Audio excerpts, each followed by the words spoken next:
welcome back. We are going on with the chapter 2 in history, that is trade, from trades to territory. Children, today we have to start a new topic, that is company officials became nawabs. Right. So if firstly I will give you some short highlighting of the topic, then we are going to read from the text. Right. Now, company officials became nawabs. What were the nawabs actually? Why the company wanted the people to become nawab themselves? Like in the previous topic, when after the battle of Boxer, we have seen that when Mir Zafar had died, or Mir Qasim was being thrown away from the nawab's rank.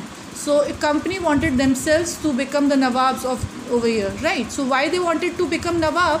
Because it wanted to acquire more power and more authority in the country, so that they have not to give answers to anyone, nor there will be any conflicts between their ideas what they wanted for the trading purpose from India to Britain, right?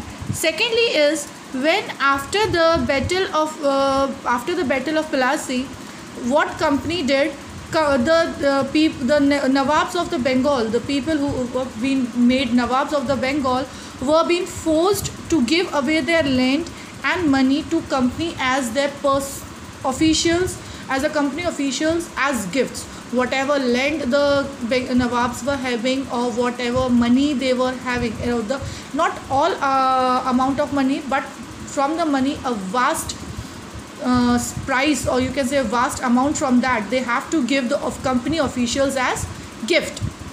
After that, what happened is, Robert Clive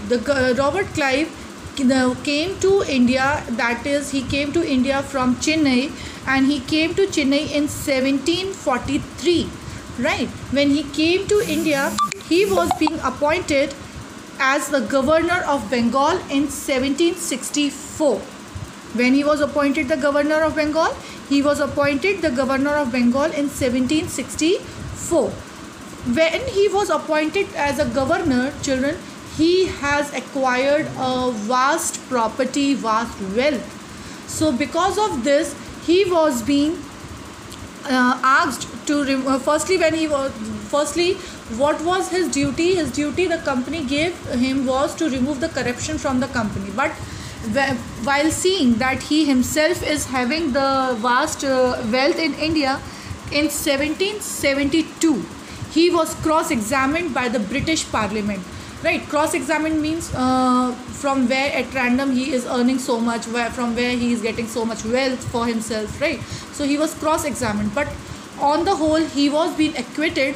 And after that, in 1774, children, after when he was cross-examined in 72, in 74 he committed suicide.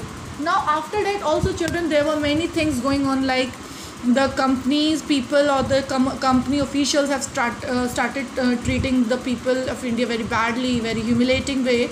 So the people who have been you can say get away from these all things and have managed to come back to Britain and earn a lot of money in India after all these conditions that were going on at that present time, and lived their lives as fleshy, and they flaunted their riches, showing off of their British. Those people were known as nawabs. These were the people who were known as nawabs. Now from the text I will be reading the chapter. What did it mean to be nawabs? It meant the course that the company acquired more power and authority, but it also meant something else, since each company servant began to have vision of living like nawab. Now what happened is, here the word nawab means to have more power and more authority in a particular place.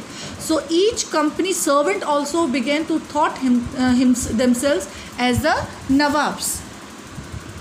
After the battle of Plassey, the actual nawabs of Bengal were forced to give land and vast sum of money as personal gifts to the company official. As I told you that after the battle of Plassey, what happened, company people had wanted that the nawabs of Bengal should give them their land and vast sum of their money as gifts to them. Robert Clive himself amassed a fortune in India. He had came to Madras, now Chennai, from England in 1743 at the age of 18. See children, when Robert Clive was 18, just 18, he came to India. When in 1767 he left India, his Indian fortune was worth rupees so much, children. So you can see how much has he earned. Interestingly, when he was appointed Governor of Bengal in 1764, he was asked to remove corruption in company administration, but he himself cross-examined in 1772 by the British Parliament, which was suspicious of his vast wealth because of how much money he has earned from India, right? So he was cross-examined for that.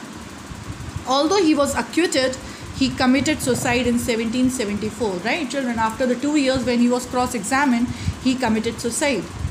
However, not only company officials succeeded in making money like Clive, many people an early death in India due to disease and war, and it would not have been right to regard all of them as corrupt and dishonest. Yes, now not because of the battles people were dying over there in early India, but also because of some diseases also, right? And this is not true to say that all the persons are dishonest or corrupted. Many of them came from humble backgrounds, and their uppermost desire was to earn enough in India, right? Now not all were corrupt or all were dishonest. Many of them came from a very humble background also, right? And they had their uppermost desire. Uppermost desire means they had a good desire to earn a lot in India, because that time in India any trading work could be done very easily at a cheaper and could be started at a very cheaper rate.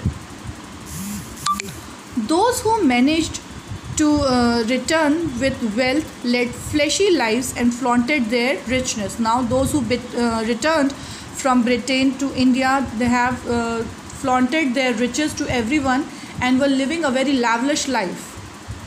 They were called Nawabs, an anglicized version of the Indian word Nawab. They were often seen as upstairs and social climbers in British society, and were ridiculed or made fun of in play and cartoons. Now these were the people who were thinking that they have achieved a nice position in the social status, as well as were considered at the upstairs, right? But sometimes they were made treated as a fun thing in the Britain. Students, tomorrow again I will be coming back and going on with a new topic, that is company rule expands.